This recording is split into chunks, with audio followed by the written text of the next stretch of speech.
তাকাও। কি হলো, কি বলছি?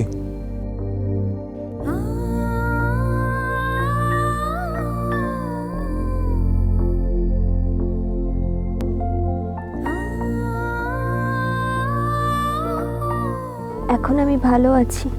তো হাসপাতাল থেকে ছেড়ে দিলেই চলে যেতে পারবে। তাহলে হাসপাতালে আসার মতো ব্যাপারটা ঘটালে কেন?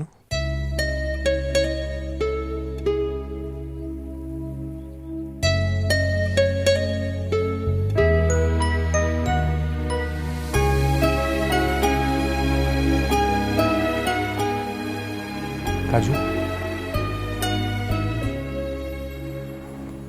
ভুল হয়ে গেছে, ক্ষমা চাইছি। কেন করলে ওরকম?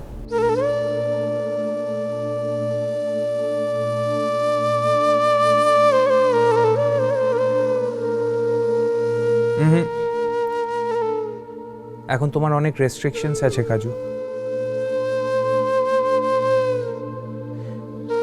তুমি জানো তোমার জন্য আমায় বন্ডে সই করতে হয়েছে।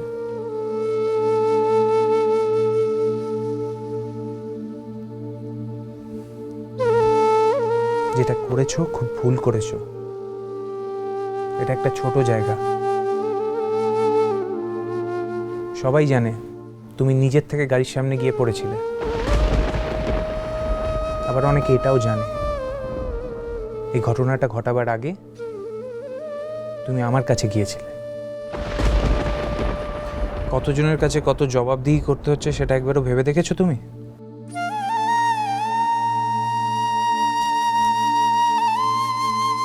অবশ্য এখন ভেবে কি লাভ?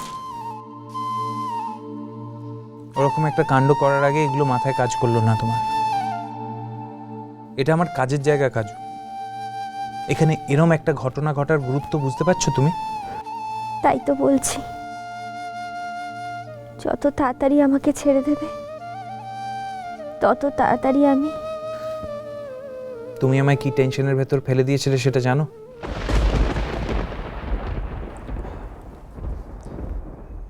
তিনটে দিন তোমার সেন্স ছিল না।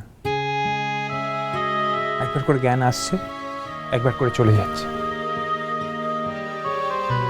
কতটা রিস্ক নিয়েছে আমি তোমার। ভালোই তো হতো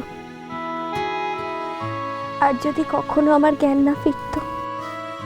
হ্যাঁ, আমার হাতে হাত করা পরানোর একটা পার্মানেন্ট ব্যবস্থা করে যেতে। তুমি যে আমাকে চেনো সে কথা কাউকে না বললেই পারতে। কত লোকই তো কত লোকের কাছে যায়, তার মানে কি? কথা বলতে তো কষ্ট হচ্ছে। একটু হাত ধরছে। থাক, আর কথা বলতে হবে না।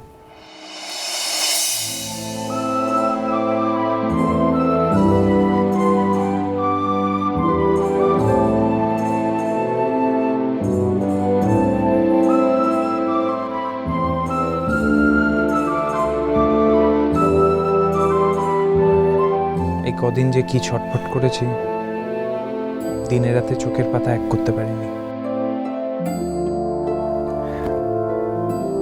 এখানকার কাজ আমি ইচ্ছে করে বাড়িয়ে নিয়েছি, তা নাহলে কবে ব্যাঙ্গালোর ফিরে যাওয়ার কথা ছিল আমার। কবে ছাড়বে আমাকে? এখনো 2-4 দিন অবজারভেশনে রাখবে বলেছে। ও,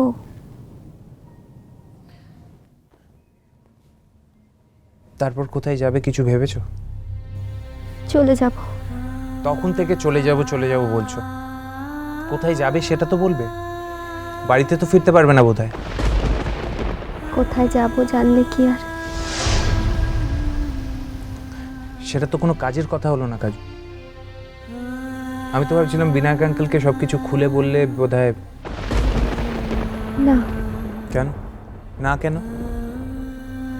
আরে ওনাকে জানালে উনি হয়তো হেল্প করতে পারতেন তোমায় এই সময়। ওনার বাড়িতে হয়তো নিয়ে গিয়ে রাখতে পারতেন কিছুদিনের জন্য। তারপর ওই দিককার ঝামেলা মিটলে না হয়। বিনু মামু আমাকে ওর বাড়িতে রাখতে পারবে না। কেন পারবে না যে সেটা তুমি জানলে কি করে? জানি ইনু মামুর বউ আমাকে পছন্দ করে না। সঙ্গের মতো দাঁড়িয়ে আছো কেন এখানে? সৃষ্টি, যত সব আনকালচার, আনসিভিলাইজড, অসভ্য লোকজন। তাছাড়া আমি আমার ঝামেলা বিনু মামুর ঘাড়ে ফেলতে চাই না শহরের ছেলে।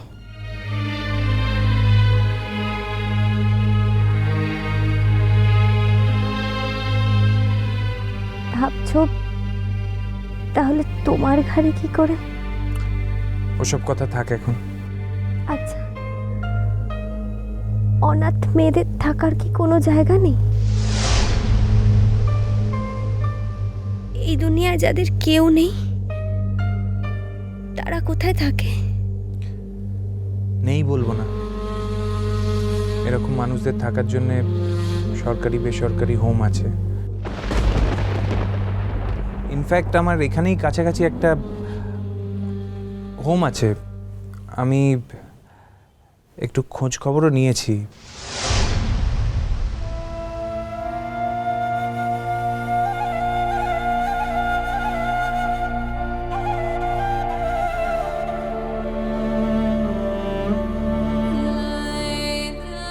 কি হলো, ঘুম পাচ্ছে? সেরকম কোনো হোমে যদি তোমার থাকার ব্যবস্থা করতে পারি, পারবে থাকতে?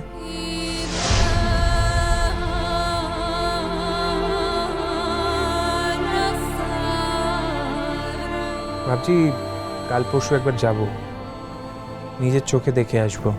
যেরকমই হোক না কেন আমি থাকতে পারবো শহরের ছেলে। মাথার উপর অন্তত একটা ছাদ তো থাকবে। একটা মেয়ে এমনভাবে রাস্তায় রাস্তায় আর কতদিন ঘুরে বেড়াবে? আমি তো সেদিন প্রথমে বিশ্বাসই করতে পারিনি যে সত্যি সত্যি তুমি ওই উড়িষ্যা থেকে আমার কাছে এই চিকমাঙ্গলুরে একা একা। যদি সত্যিই বিশ্বাস করতাম তুমি একা এসেছো, তাহলে সেদিন ওইভাবে তোমার শেষ বিকেলে একা ছেড়ে দিতাম না, কিছুতেই ছেড়ে দিতাম না কাজু।